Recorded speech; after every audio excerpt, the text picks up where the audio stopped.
ఎంతో మంచి రోజు ఈరోజు. మీ మనసు నిండా సంతోషం కలిగే ఈరోజు రాచమల్లుకు కూడా అత్యంత సంతోషకరమైనటువంటి రోజే.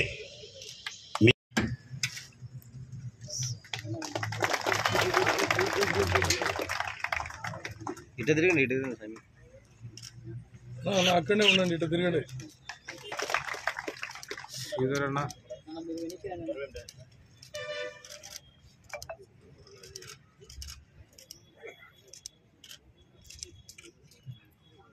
ఒక సంవత్సరం క్రితం ఎదురుగా ఉండే హెల్త్ క్లబ్లో రోజు మనం సమావేశమైతే నేను మిమ్మల్ని ఒక విందు కార్యక్రమానికి భోజనానికి ఆహ్వానిస్తే కేవలం సగర కులస్తులు మాత్రమే ఆహ్వానించి దాదాపు 1000-1500 మంది ఆ రోజు కలిసి మనం భోంచేసినాం.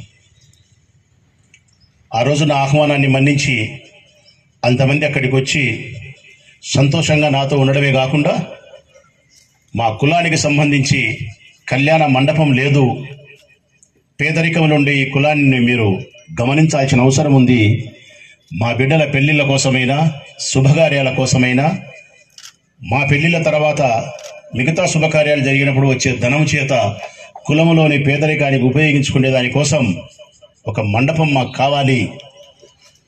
అయితే స్థలాన్ని కొనగలిగిన శక్తి మా దగ్గర లేదు కాబట్టి ఆ స్థలానికి సంబంధించిన ధనాన్ని డబ్బును నువ్వు ఇవ్వగలిగితే మేము తలా ఇంత చందాలు వేసుకొని ఒక మండపాన్ని మేము నిర్మించుకుంటామని చెప్పి హెల్త్ క్లబ్లో అడిగినారు. ఆ రోజు సంవత్సరం అయింది బహుశా.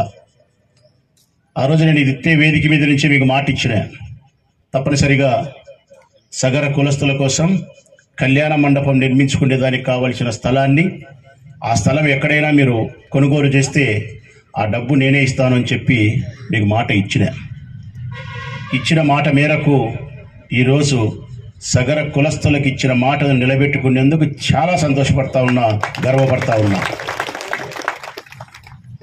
ఒక బాధ్యత నుంచి నేను విముక్తి కాగలిగిన. ఒకరికి ఒక మాట ఇచ్చినామంటే ఆ మాటను చెల్లించేంత వరకు నేను ఈశ్వరుని ఎప్పుడు ప్రార్థన చేస్తా. ఎవరికైనా నేను ఒక మాట ఇస్తే ఆ మాటను చెల్లించుకునేంత వరకు నా ప్రాణాన్ని నిలపమని కోరుతా ఈశ్వరుణ్ణి. నేను ఆ మాట చెల్లించిన తర్వాత నా ప్రాణం తీసుకోమని కోరుతా. సగర కులస్తులకు మాట ఇచ్చిన మాటని ఈరోజు చెల్లించుకోగలిగిన, ఎంతో ఆనందపడతా ఉన్నా. ఇక తదుపరి కార్యక్రమం, ఈ స్థలానికి 75 లక్షలని చెప్పినారు మీ సగర కులస్తుల నాయకులు.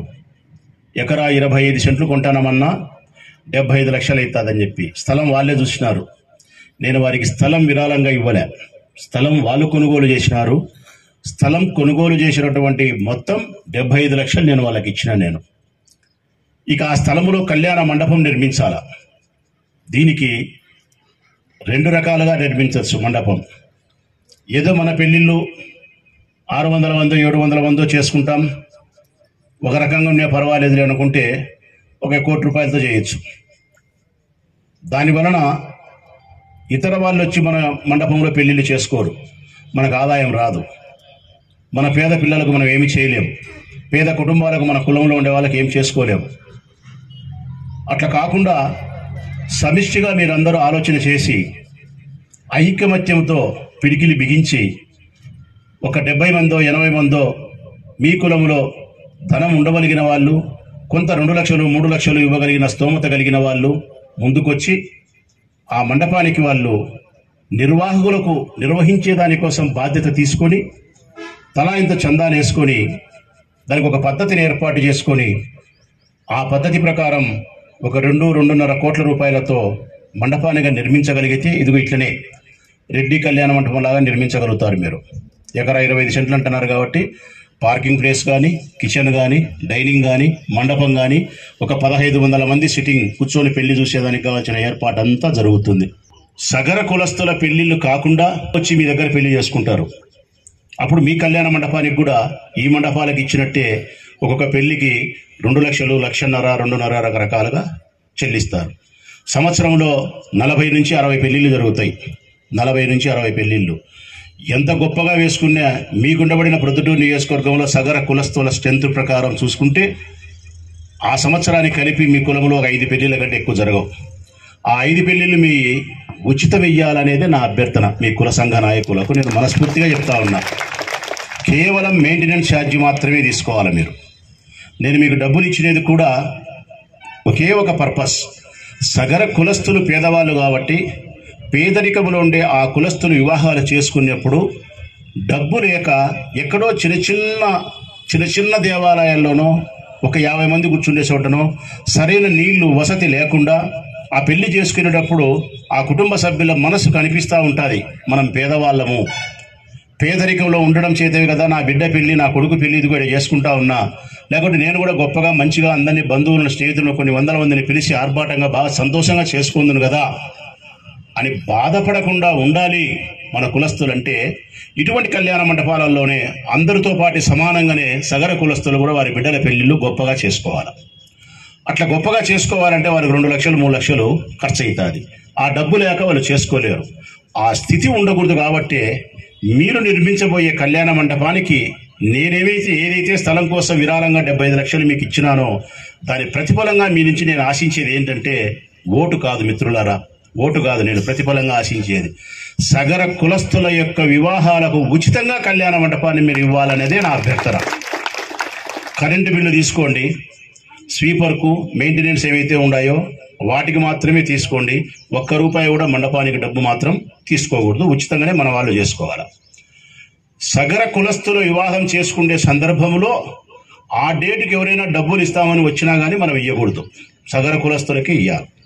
అది అయిపోయిన తర్వాత ఎవరికైనా సరే ఏ కులానికైనా సరే మీరు వివాహానికి మీ ప్రకారం 2 లక్షలు 2.5 మీరు ఏమనుకుంటారో ఆ ప్రకారం ఇచ్చి ఆ వచ్చిన డబ్బును జాగ్రత్తగా బాధ్యతలు స్వీకరించినటువంటి పెద్దలు కానీ యువకులు కానీ బాధ్యతగా నిస్వార్థంగా ఉండి అకౌంటబిలిటీగా ఉండాలా, రెస్పాన్సిబిలిటీగా ఉండాలా. కులానికి సంఘానికి ప్రతి రూపాయి సమాధానం చెప్పగలిగినటువంటి నిస్వార్థపూరితమైన క్రమశిక్షణ కలిగిన నిజాయితీనే పరులే అందులో ఉండి దాన్ని జరిపి ఆ డబ్బును మిగిలించి సంవత్సరము సగర కులస్తులో ఉండే పేద పిల్లల వివాహాలకు కానీ పేద పిల్లల విద్య కోసం కానీ జబ్బుల కోసం కానీ రాష్ట్ర ప్రభుత్వం చేస్తూ ఉండే సహాయం ఉంది. చదువుకు ఉంది, పెళ్లిళ్లకు విద్యకు ఉంది. పెళ్లిళ్ళకు అంతగా లేదు కానీ విద్యకు ఉంది, ఆరోగ్యానికి ఉంది. పెళ్లిళ్ల విషయంలో కానీ విద్య ఆరోగ్య విషయంలో కూడా ప్రభుత్వంతో సహాయం అందకుండా ఉండని కేసులకు సగర కులస్తులకి దీంట్లో నుంచి డబ్బు పెట్టడము, లేకపోతే పేదవాళ్ళు ఎవరైనా ఏదైనా అమ్మా నాయన చూసుకోకుండా అమ్మను నాయన ఉంటే అటటోళ్ళు ఉంటే వాళ్ళకి ఏదైనా మనం రేపదైనా వృద్ధ శరణాలయం పెట్ట ఇట్లా రకరకాలుగా ఉప్పర కులస్తుల యొక్క మౌలికమైన వసతుల కోసం వారి యొక్క అభివృద్ధి కోసం ఈ కళ్యాణ మండపం ద్వారా వచ్చే డబ్బును వినియోగించేదానికే మీరు ప్రణాళిక రూపొందించుకొని దినదినాభివృద్ధి చెందుతూ 3 పువ్వులు 6 కాయలుగా ఈ ప్రొద్దుటూరు నియోజకవర్గంలోని సగర కులస్తులు సామాజిక గౌరవాన్ని గొప్పగా అందుకోవాలని చెప్పి ఆర్థికంగా పరిపుష్టిని కలిగి ఉన్నతమైన జీవన ప్రమాణాలతో మీరు జీవించాలని చెప్పి మనస్ఫూర్తిగా నేను ఆశిస్తా ఉన్నా. మీ వైపు నుంచి నేను 75 లక్షల రూపాయలు మీకు ఇవ్వడానికి యొక్క కారణం దాని వెనుక ఉండే నా స్వార్థం, నా అభ్యర్థన కూడా సగర కులస్తుల యొక్క ఆనందమే, వారి అభివృద్ధి నా స్వార్థం. ఓటు అంటారా మిత్రులారా, ప్రతిసారి చెప్తాను నేను, ఎవరికైనా సరే ఓటు అనేది నా సమర్థవంతమైన నాయకత్వాన్ని చూసి వేయండి. ఓటు అనేది వైఎస్ఆర్ కాంగ్రెస్ పార్టీ జెండా జగన్మోహన్ రెడ్డి గారి యొక్క పాలన చూసి ఓటు వేయండి. ఓటు అనేది నా పార్టీకి సంబంధించిన నాయకుల యొక్క గుణగణాలు, వారి వారి గ్రామాలలో ప్రజలకు ఉపయోగపడే విధి విధానాలు చూసి ఓటు వేయండి. ఓటు అనేది నా మానవతా హృదయంతో పేదవారికి ఉపయోగపడే నా మానవత్వ విలువలకు మీరు ఓటు వేయండి. ఈ ఊరును ప్రశాంతంగా ఉంచడానికి నేను ఏ మేరకు శ్రమించగలిగినా, శాంతియుతమైన వాతావరణాన్ని ఈ ఊర్లో అందించగలిగినానా అందించలేదా అనే దానికి ఓటేయండి. సర్వ కులాలను మతాలను అన్నిటిని కూడా సమానంగా ప్రేమించగలిగి ఏ కులం వారింట్లో పోయినప్పుడు రాచమల్లు ఆ కులస్తుడే. ఇంతకుముందు కూడా చెప్పిన, రాచమల్లుకు ఏదైనా కులం ఉందంటే అది రెడ్డి కులం కాదు. రాచమల్లుకు ఏదైనా కులం ఉందంటే అది పేదరిక కులమే. కారణం, నేను పేదరికంలో జన్మించిన, పేదరికంలోనే పెరిగిన, పేదరికంలోనే సవాసం చేసిన. నేను నా కులం పేదరికం, నా మతం మానవత్వం. అట్లా మీరు ఆలోచన చేసి నాలో ఆ మానవతా విలువలు ఉన్నప్పుడు, సమర్థవంతమైన నాయకత్వం ఉన్నప్పుడు, నా జెండా గొప్పగా మీకు సేవ చేయగలిగినప్పుడు, నా పార్టీ నాయకులు కార్యకర్తలు మీకు అందుబాటులో ఉండగలిగినప్పుడు, ఈ ఊరు అభివృద్ధి చెంది ప్రశాంతంగా ఈ ఊరు వాతావరణం ఉండగలిగినప్పుడు వాటిని మాత్రమే చూసి నాకు ఓటేయండి. నేను చెప్పింది నిజమైతే ఓటేయండి, నేను చెప్పింది అబద్ధమైతే నాకు ఓటు వేయొద్దు, తిరస్కరించండి. మా పార్టీ నాయకుడు, మా ప్రియతమ నాయకుడు, మన ప్రియతమ నాయకుడు జగన్మోహన్ రెడ్డి గారు చెప్తా ఉండేది ఇదే, ప్రొద్దుటూళ్ళలో రాచమౌళి చెప్తా ఉండేది ఇదే. మా జెండా కానీ మేము కానీ ప్రతి గడపను స్పర్శించి ప్రతి కుటుంబానికి సహాయపడి ఉంటే మమ్మల్ని ఆదరించండి అభిమానంతో. మా జెండా కానీ మేము కానీ ఈ నియోజకవర్గంలోని ఏ గడపను స్పర్శించకపోయినా, ఆదరించకపోయినా, సహాయం చేయకపోయినా మమ్మల్ని తిరస్కరించండి అని చెప్పి సగౌరవంగా చెప్తా ఉన్నాం. నేను ఇది మా నుంచి మీకు వచ్చే అభ్యర్థన సగర కులస్తుల పెద్దలారా.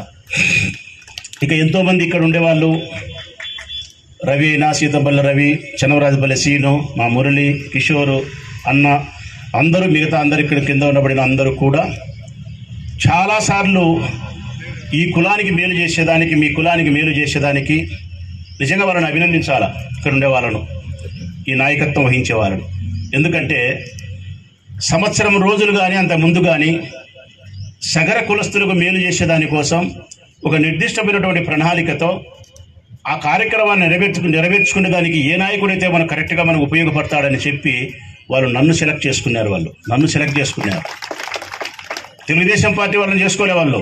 కారణం వాళ్ళకు తెలిసింది, తెలుగుదేశం పార్టీ నాయకులు మనకు సహకరించరు. ఈ ఊర్లో ఉండే పేద కులాల యొక్క అభివృద్ధి కోసం వారు దాతృత్వాన్ని ప్రదర్శించే మనసు కాదు. రాచమల్లి అయితే పేద కులాలను దగ్గర తీసుకోగలుగుతాడు, దాతృత్వమైన హృదయాన్ని ఇవ్వగలుగుతాడు, డబ్బులు ఇవ్వడమే కాకుండా సమానమైన గౌరవాన్ని ఇవ్వగలుగుతాడు, ప్రేమను ఇవ్వగలుగుతాడని చెప్పి నన్ను ఎంచుకున్నారు. ఎంచుకున్న తర్వాత వారు నాతో ఆ సత్సంబంధాన్ని నెరపగలిగినారు. మానవీయమైనటువంటి ఆ సంబంధాలను నాతో కొనసాగించే విషయంలో వాళ్ళు సఫలీకృతులు కాగలిగినారు. అంటే వారి పట్ల, వారి కులస్తుల పట్ల నాలో ప్రేమను, గౌరవాన్ని పెరిగే స్థితికి నన్ను వాళ్ళు తీసుకురాగలిగినారు. వాళ్ళు ఎస్, సగర కులస్తులు ఉన్నతమైన వాళ్ళు. ఒక మాట ఇస్తే మాట మీద ఉంటారు, కృతజ్ఞతాబద్ధులై ఉంటారు, విశ్వాసపాత్రులై ఉంటారు, సవాసానికి వీళ్ళు తరవేతారు. మనం ఒక సహాయం చేస్తే జీవితంలో తిరిగి మళ్ళా మనకు వాళ్ళ సహాయాన్ని అందించగలుగుతారు. వీరితో నేను సవాసం చేయాల్సిందే, వీరికి నేను ఉపయోగపడాల్సిందే అనే భావన నాలో కలిగించిన వాళ్ళు వీళ్ళే. కాబట్టి వాళ్ళ పట్ల మీరు సదభిప్రాయాన్ని, సంపూర్ణమైనటువంటి గౌరవ అభిప్రాయాన్ని కలిగి ఉండాలి. రెండవది, నా దగ్గర నుంచి 75 లక్షల రూపాయల డబ్బులు ఇప్పించుకునే క్రమంలో వారు ఎంతో లౌక్యాన్ని, ఎంతో ఉన్నతమైనటువంటి మర్యాదను ప్రవర్తించినారు. తిరిగి కళ్యాణ మండపం నిర్మించడానికి మీ అందరినీ ఐకమత్యం చేయగలిగినారు. దాదాపు 50-60 మందిని గుర్తించగలిగే వాళ్ళ దగ్గర నుంచి 2 లక్షలు 3 లక్షలు తీసుకునే ఏర్పాటుకు సమాయత్తమైతా ఉన్నారు. ఆ తర్వాత మండపం నిర్మించాలంటే 1 సంవత్సరం శ్రమ ఉంటుంది. ఆ సంవత్సరం రోజులు వారి వ్యాపారాలను, కుటుంబ బాధ్యతలను కాస్త తగ్గించుకొని కులం కోసం, కుల ప్రయోజనం కోసం మండపాన్ని నిర్మించేదానికి సంవత్సరం రోజులు వాళ్ళు ఇక్కడ శ్రమించాల్సిన అవసరం ఉంటుంది. శ్రమించిన తర్వాత సంవత్సరం తర్వాత మళ్ళీ దాన్ని సక్రమంగా నడపడానికి మీ అందరితో కలిసి ఒక కమిటీనో మరొకటో ఏర్పాటు చేసుకొని దాన్ని లాభదాయకుల్ని తీసుకొచ్చి కుల ప్రయోజనాల కోసం ఆ డబ్బును ఉపయోగించే దానికోసం శ్రమించాలి. ఇంత ప్రయోజనాన్ని కులానికి చేస్తూ ఉన్నప్పుడు ఆ కులమందరూ కూడా వారిని కన్న బిడ్డల కంటే గొప్పగా చూసుకోవాల్సిన బాధ్యత కులస్తులందరిపైన ఉందని కూడా నా అభ్యర్థన మిత్రులారా. చివరిగా మీకు చెప్పే మాట ఒకటే, నేను అన్నిటికంటే ప్రధానమైంది, మీ నుంచి నేను ఆశిస్తూ ఉండేది ఐకమత్యం, మీ నుంచి నేను ఆశిస్తూ ఉండేది నిస్వార్థత. ఎప్పుడైతే మీలో నిజాయితీ ఉంటుందో, ఎప్పుడైతే మీలో నిస్వార్థత ఉంటుందో, అప్పుడే ఈ ఉప్పర కుల సంఘం అభివృద్ధి చెందుతుంది, గొప్పగా ఉంటుంది. నాయకులకు ఎప్పుడైతే స్వార్థం ఉంటుందో, నాయకులకు, కుల సంఘ నాయకులకు ఎప్పటికైతే నీతి నిజాయితీ లోపిస్తుందో, అప్పుడు ఆ కుల సంఘం అభివృద్ధి చెందదు. అది వారికే పరిమితమవుతుంది, మీకు పరిమితం కాకుండా అందరి ద్రాక్ష పండు అవుతుంది. కొన్నాళ్ళకు ఆ సంఘం నేలమట్టమవుతుంది. ఆ పరిస్థితి ఉప్పర కులస్తులకు, సగర కులస్తులకు రాకూడదు. ఇది దినదినాభివృద్ధి చెందాలంటే గన నాయకత్వం వహించే నాయకులు నిస్వార్థభరితమైన ఆలోచనతో క్రమశిక్షణ కలిగినటువంటి మనుషులై ఈ సంఘాన్ని అభివృద్ధి చేయాలని చెప్పి ఆశిస్తూ, భవిష్యత్ కాలంలో కూడా మన పార్టీనే అధికారంలోకి ఉంటుంది, మనమే మళ్ళా ఎమ్మెల్యేగా ఉంటాం, జగన్మోహన్ రెడ్డి ముఖ్యమంత్రిగా ఉంటాడు. ఇంకా 5 సంవత్సరాల కాలంలో సగర కులస్తుల యొక్క అభివృద్ధి కోసం నేను ఎంత చేయాలనో అంతకు 2 ఎక్కువే మీకు చేస్తానని చెప్పి మాట ఇస్తూ సెలవు. ఈ వీడియో మీకు నచ్చినట్లయితే లైక్ బటన్ క్లిక్ చేయండి. మరిన్ని వీడియోలను పొందడానికి దయచేసి సబ్స్క్రైబ్ చేయండి.